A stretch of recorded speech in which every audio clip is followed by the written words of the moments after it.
Your soulmate has just sent you a secret love letter through a one-time message that will disappear 5 minutes after it is opened, and the final line contains the truth they should have told you before allowing everyone to believe you betrayed them. This is not a countdown forcing you to forgive them, restart the relationship, or make an emotional decision immediately. Only the secure note will vanish. Your heart has no deadline. But your soulmate needs you to preserve the evidence attached to it because tomorrow morning, they are expected to stand on a public stage, sign away the creative project both of you originally built, and thank the very person who secretly framed you for stealing it. 15 minutes ago, an audio engineer delivered the unedited recording from the night everything collapsed.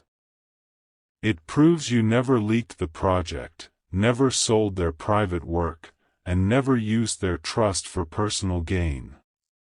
Instead, you were trying to warn them that someone inside their own team had already begun erasing both your name and your place beside them.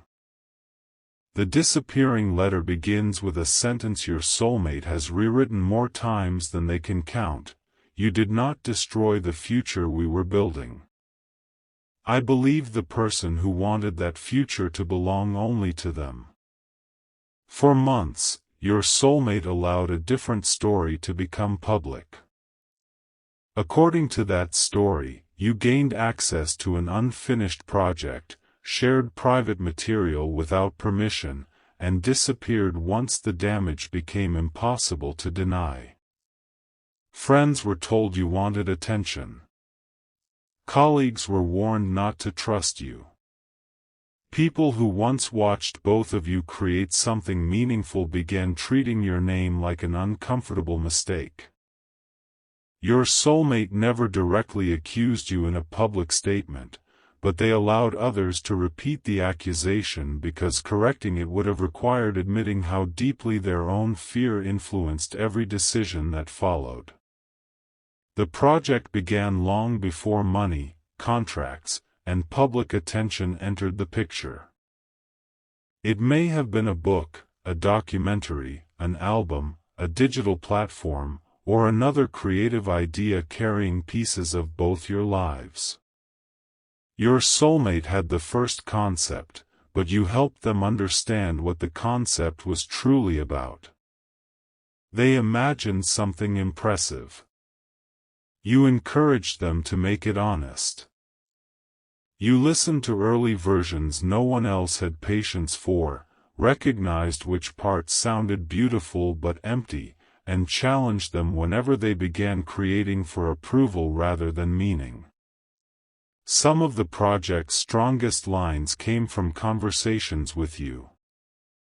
Certain images, themes, and emotional details existed because you were present when your soulmate stopped performing confidence and admitted what they were actually afraid to say.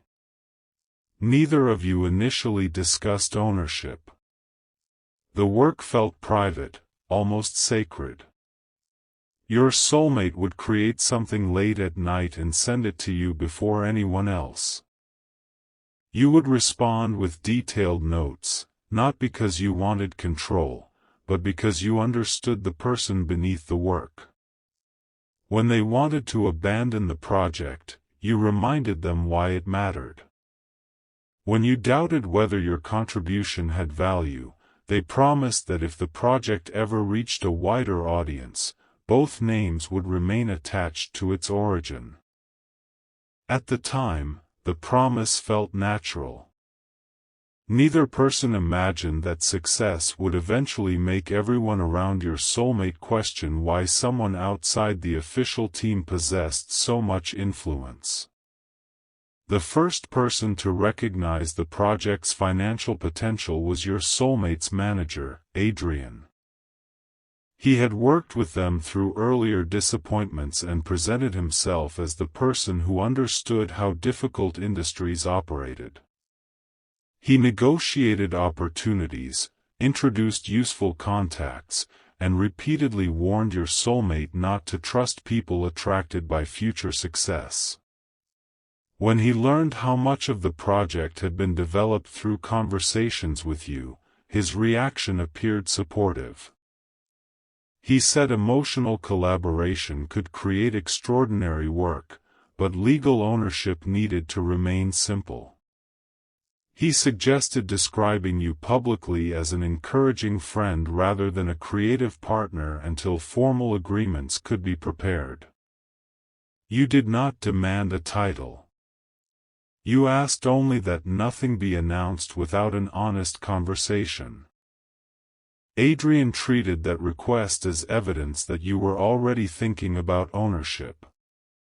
He began asking your soulmate whether you had ever discussed money, credit, or future control.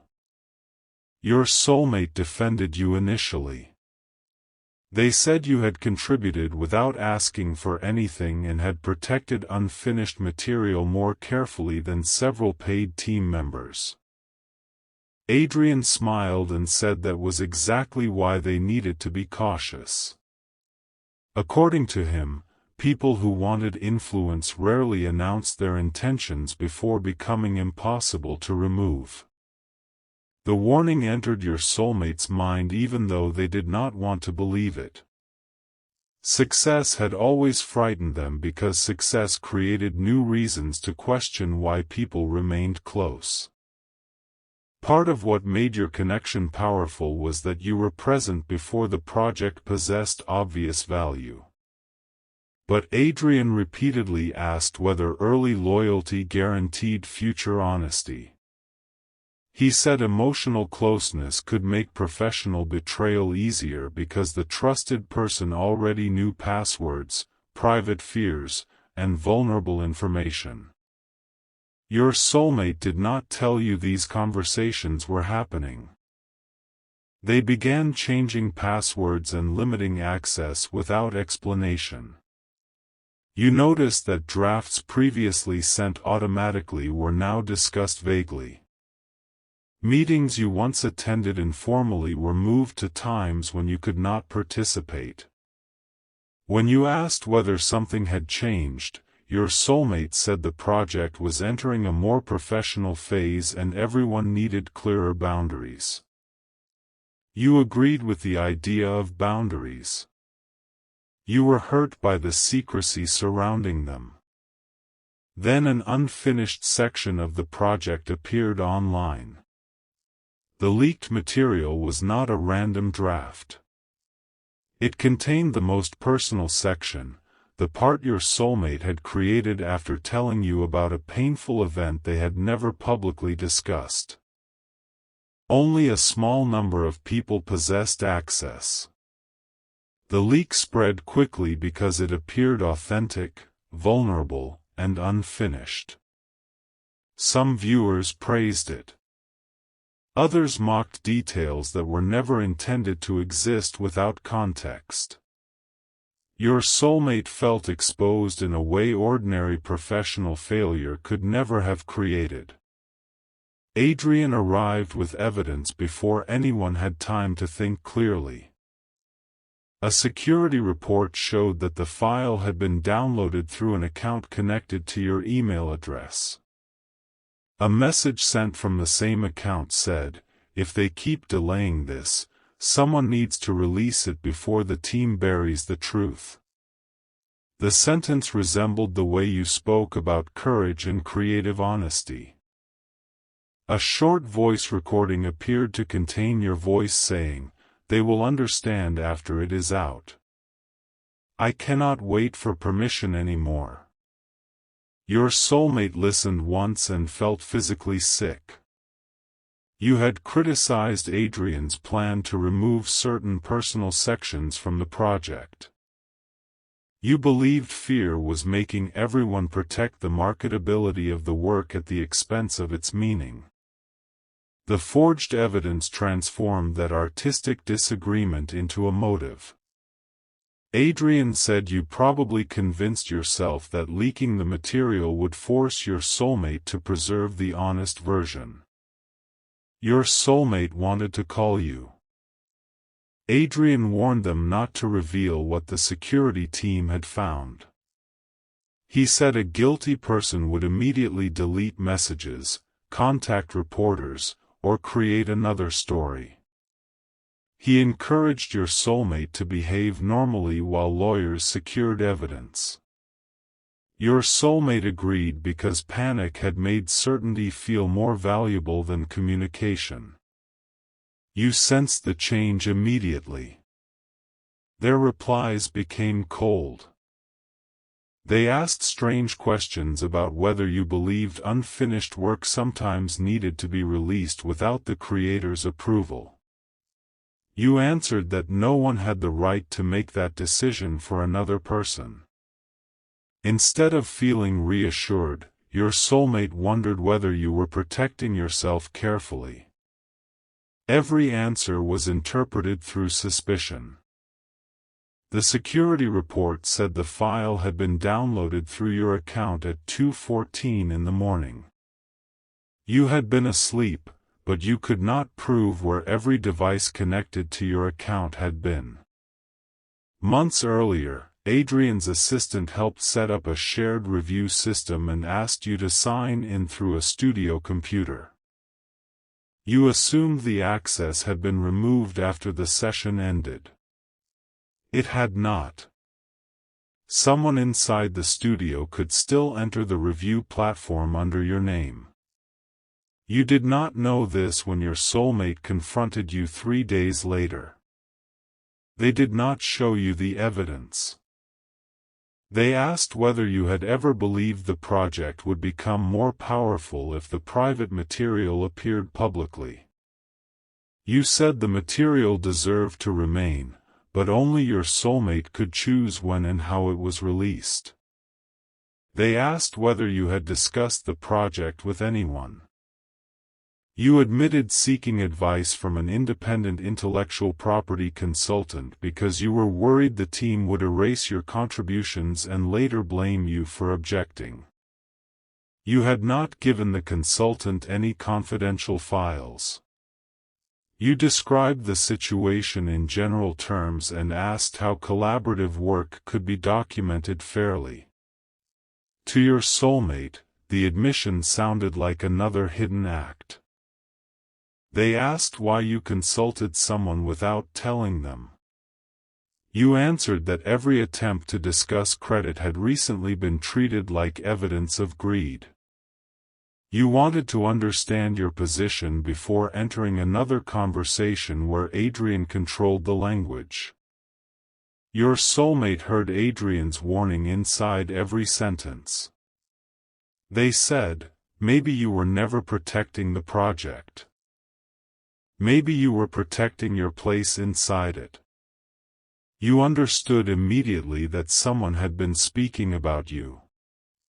You asked to see the evidence. Your soulmate refused because lawyers had advised them not to reveal details. You asked whether they genuinely believed you leaked the material.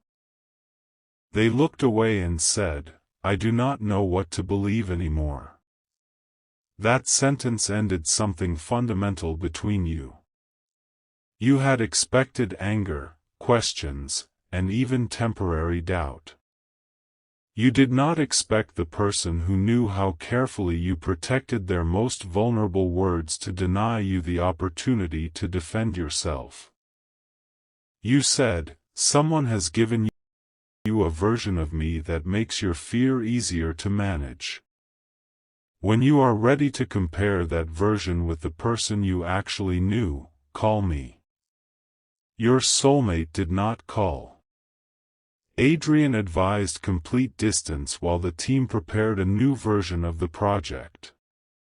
Your name disappeared from internal notes. The work was moved to another platform. A formal statement described the leak as an unauthorized act by a former informal collaborator. Although you were not named, people close to the project understood who the phrase referred to.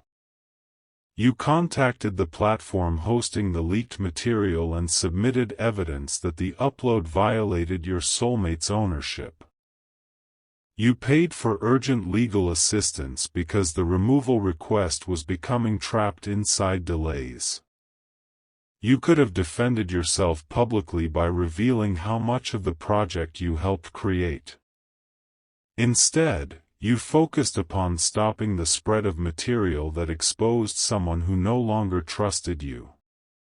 The content disappeared within 48 hours. Adrian told your soulmate his legal team achieved the removal. He accepted praise for the protection you arranged. The legal consultant you hired advised you to preserve every document. They noticed that the upload account had been created through a network connected to the studio. You attempted to send that information to your soulmate, but Adrian's office intercepted the email. His assistant replied that further contact would be considered harassment and warned you not to distribute unverified accusations. You stepped back. Not because you lacked evidence. Because every attempt to deliver it was being used to make you appear more dangerous. Your soulmate continued working. Adrian convinced them that the leak proved the project needed to become less personal and more controlled. The section containing your greatest influence was removed. New writers were hired. Public language described Adrian as the person who helped transform a private idea into a professional success. Your soulmate knew the project no longer carried the same emotional truth, but they told themselves sacrifice was necessary after trust had been broken. The project attracted investors. Tomorrow's signing was arranged. Adrian's company would receive significant ownership and long-term control over future versions. Your soulmate would remain the public creator, but major decisions would require Adrian's approval. He described the agreement as protection against another emotional collaborator gaining influence. The contract was built upon fear of you. Your soulmate almost signed an earlier version weeks ago. During the final review, a quiet audio engineer named Theo asked whether they had ever heard the complete voice recording used as evidence against you. Your soulmate said the lawyers possessed the original. Theo became uncomfortable. He remembered being asked to clean a recording around the time of the leak, but Adrian claimed it was part of an unrelated project. Theo had recently found an automatic backup from that session. The file contained your full conversation with the intellectual property consultant. You were not discussing releasing the project publicly. You were warning that Adrian planned to remove the most meaningful section and erase evidence of your collaboration. The consultant asked what you intended to do. Your full answer was, if they keep delaying an honest conversation, someone needs to release the documentation to them before the team buries the truth. They will understand after it is all laid out. I cannot keep waiting for Adrian's permission to speak directly about my own contribution. The word release referred to releasing documentation to your soulmate, not leaking the project to the public. The shorter recording had been cut from multiple sentences, rearranged, and compressed until your voice appeared to confess something entirely different. Theo did not approach your soulmate immediately. Adrian controlled hiring and could end his career with a single call. He quietly searched for the original studio logs first. He found a session recorded at 2:08 on the morning of the leak. Adrian and his assistant entered the studio 6 minutes before your account downloaded the private file. The camera covering the main computer had been disabled, but another camera reflected part of the screen through the glass of the recording booth. The reflection showed Adrian's assistant entering your email address. Theo preserved everything. He contacted an independent attorney before meeting your soulmate because he feared the evidence would disappear if Adrian learned it existed. 15 minutes ago, Theo placed the files on the table and played the complete audio. Your soulmate heard your voice asking for fairness rather than exposure. They watched Adrian's assistant access your account. They saw a draft of the forged message open on another screen. The accusation collapsed in less than 10 minutes. But Theo had brought one more document. It was the invoice from the legal service you hired to remove the leaked material. The timestamp proved you began protecting the project within hours of discovering the upload. Notes from the platform showed you refused to claim co-ownership during the emergency request because asserting your rights might delay the removal. You sacrificed your strongest legal leverage to protect your soulmate's privacy. Adrian used the successful removal to strengthen his position. Your soulmate asked Theo why he waited so long. Theo answered honestly, fear. He needed his job, supported relatives, and convinced himself someone else would eventually discover the truth. Every month made confession more difficult because silence had already helped the project become valuable. Your soulmate recognized the same pattern inside themselves. They had opportunities to ask you direct questions. They had opportunities to seek independent technical advice. They had known Adrian benefited from removing your influence. But believing the leak allowed your soulmate to avoid a more frightening conversation: how much of the project, and how much of their future, truly belonged to both of you. They were afraid that acknowledging your contribution would require acknowledging your importance publicly. It might mean sharing ownership, defending the relationship, and making choices Adrian and the investors could not control. The accusation gave your soulmate a reason to avoid every one of those decisions. Adrian created the evidence. Fear made the evidence useful. Your soulmate confronted him immediately. They did not reveal every copy Theo preserved. They asked whether the audio used against you had been edited. Adrian denied it. Your soulmate played the complete recording. His expression changed. He said the conversation still proved you planned to challenge the project's ownership. Your soulmate asked whether challenging erasure justified framing someone for a leak. Adrian responded that the project would have collapsed if emotional arguments continued controlling its direction. According to him, both of you were too attached to the original version to make necessary commercial decisions. Your soulmate asked whether he authorized the use of your account. Adrian said he had protected the project from someone who did not understand the industry. Then he revealed the motive he had hidden beneath every warning. Investors were unwilling to sign while your potential ownership remained unresolved. Your contribution created legal uncertainty. Adrian offered you a small private credit during an earlier conversation, but you refused because you wanted your soulmate included in the decision. He interpreted that refusal as proof you could not be managed. He needed your soulmate to distrust you before you explained what was happening. The leak created the emotional break required to remove you without negotiation. Adrian said the plan worked because your soulmate already feared that love and professional partnership could not exist together. He did not create that fear. He only gave it evidence. The cruelty of the statement came from its accuracy.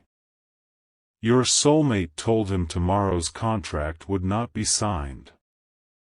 Adrian reminded them that canceling could trigger financial penalties, delay the launch, and damage relationships with investors. He said exposing the forged leak might destroy the project completely. Your soulmate answered, "Then the project deserves to end before it succeeds by calling the person who protected it a thief." Adrian threatened legal action. Your soulmate instructed the independent attorney to preserve every recording and notify the investors that serious misconduct had affected the agreement. Tomorrow's public signing was suspended. No announcement would occur until your name, contribution, and the project's ownership were reviewed fairly.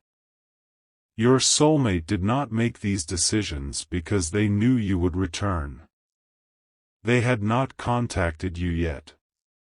For the first time, they chose the truth without receiving reassurance that the truth would preserve the relationship. Then they began writing the secret letter. Their current phone and email remain connected to the management system until the contract dispute is formally opened tomorrow. Adrian's team can monitor ordinary communication and remove messages from shared servers. Theo recommended a secure one-time note used by professionals sharing sensitive evidence. The message erases 5 minutes after opening so no monitored device can recover it later. The note contains downloadable copies of the complete recording, security logs, legal invoice, and notice suspending tomorrow's agreement. Saving those files does not require you to respond. The 5-minute deadline belongs only to the message window. Your emotional decision belongs to you. The first version of the letter focused upon Adrian's betrayal. Your soulmate described the edited recording, false login, and years of manipulation. They deleted it because it made them appear like another innocent person deceived by the same scheme. The second version described what they had sacrificed tonight. They wrote about canceling the contract, risking the project, and confronting investors. They deleted that version too. You never asked them to destroy their career for you. Presenting those consequences as proof of love would create a debt you did not owe. The final version begins with responsibility.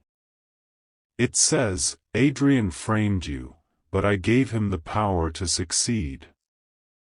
He created a recording that sounded like betrayal because part of me was already searching for a reason not to make our partnership visible.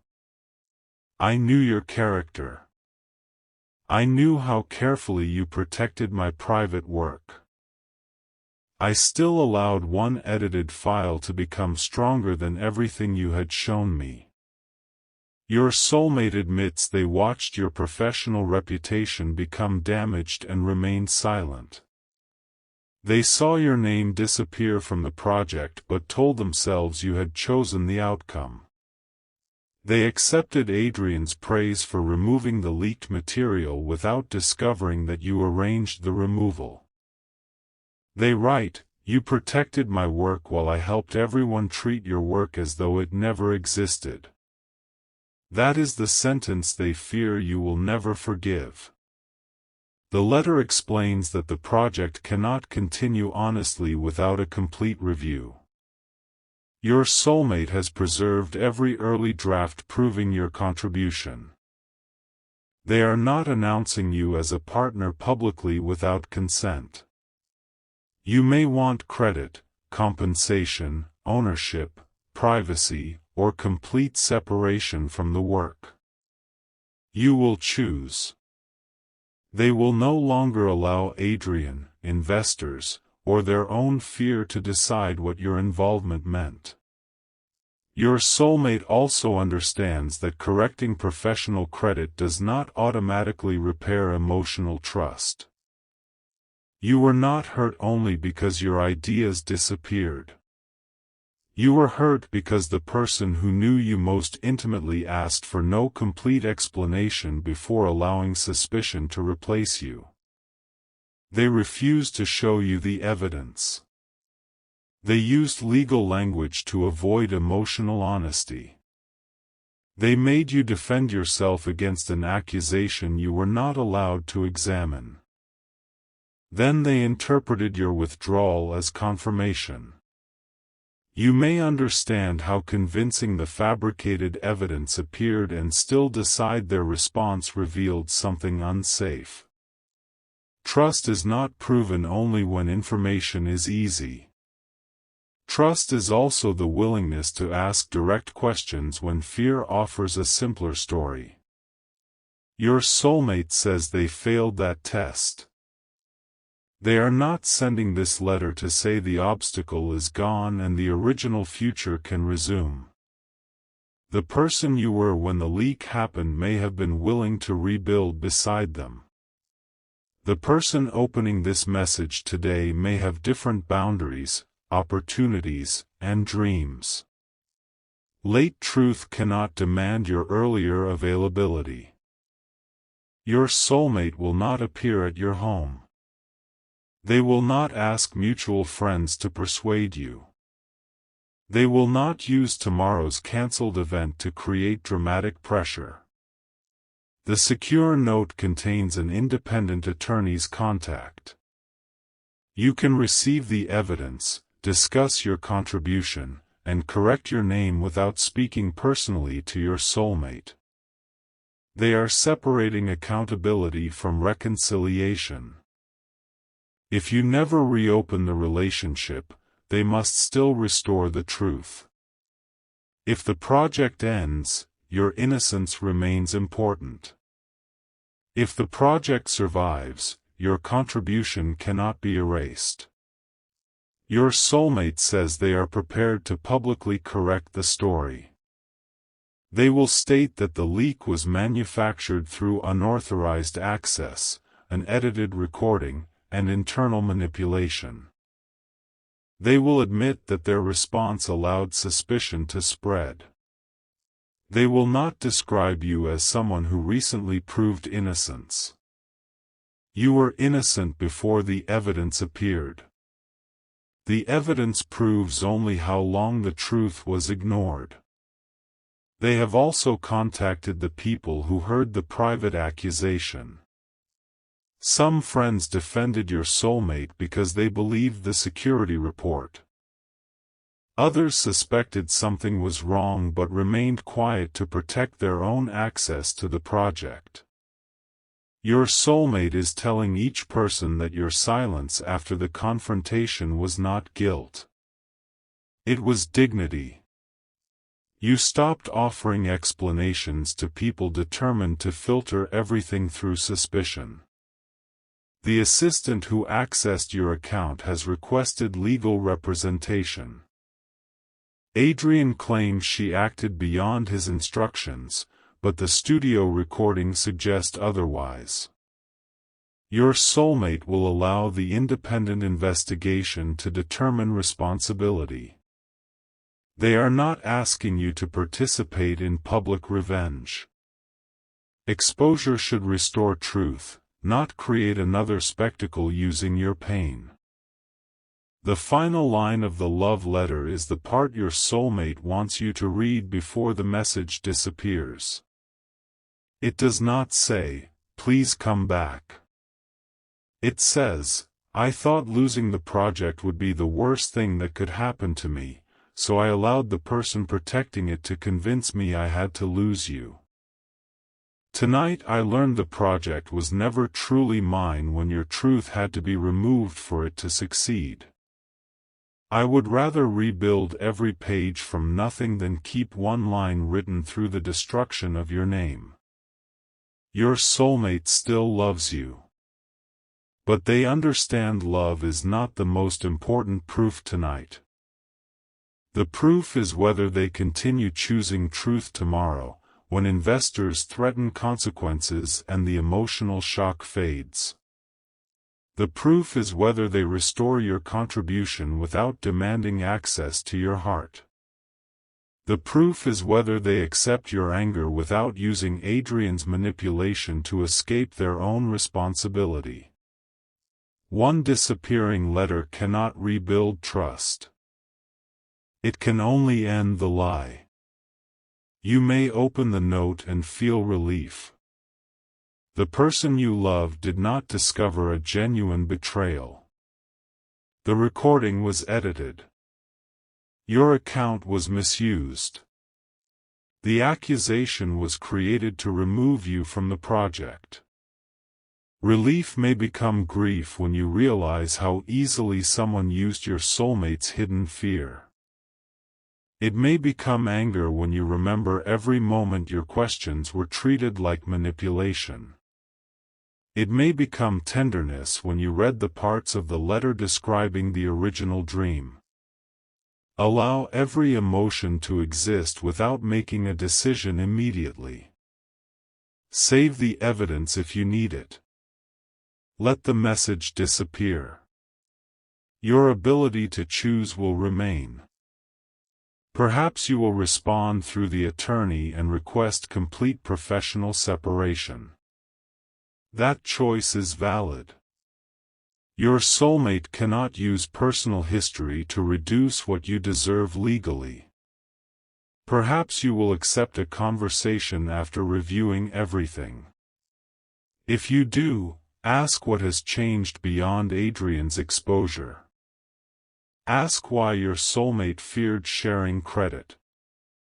Ask why being professionally equal felt dangerous. Ask what boundaries will prevent another manager, relative, or investor from controlling personal truth. A mature answer will not be, "I trusted the wrong person." It will be, "I believed the story that allowed me to avoid becoming brave enough to stand beside you openly." That is the deeper pattern. Perhaps the relationship can eventually be rebuilt, but it cannot return to its old structure. Private promises without public accountability are no longer enough. Creative work must have clear agreements. Emotional concerns must be discussed before outsiders interpret them. Neither person should possess the power to decide what the other can handle without asking. Love must become organized enough to survive success. Your soulmate once believed organization would destroy romance. Adrian used that fear to place every formal power in his own hands. The absence of clear agreements did not protect your bond. It made your contribution easy to erase. A healthier future would require both tenderness and documentation, both emotional trust and practical boundaries. You deserve all of those things. The 5 minutes are almost over inside the story, but no terrible event follows when the message vanishes. Your soulmate is not going to disappear, harm themselves, or punish you for waiting. Tomorrow's agreement is already suspended. The evidence is preserved independently. The countdown exists because their monitored system cannot be trusted. Your heart does not need to move at the speed of technology. Do not confuse urgency with obligation. Your soulmate has finally learned that pressuring someone to choose quickly was part of the same system that created the original damage. Adrian repeatedly used deadlines, legal warnings, and career consequences to prevent direct reflection. The final truth should not arrive through another command. Read. Save what protects you. Then breathe. The letter belongs to the past they are correcting. Your decision belongs to the future you are creating. Comment, my truth cannot be edited, if you are ready to receive complete information without allowing another person's regret to override your boundaries. Like this video if you believe genuine love must defend character before success, and subscribe for more emotionally powerful stories about hidden truth, betrayal, courage, and self-respect. Your soulmate wrote you a secret love letter, and it disappears 5 minutes after you open it. The recording proves you never leaked their work. The invoice proves you protected it. The security footage proves someone used your account. But the strongest truth is not hidden inside any attachment. Your soulmate finally understands that the person they treated as the greatest threat to their future was the person who had been protecting its most honest part, and whether they ever deserve another place beside you will be decided by what they do after the message is gone.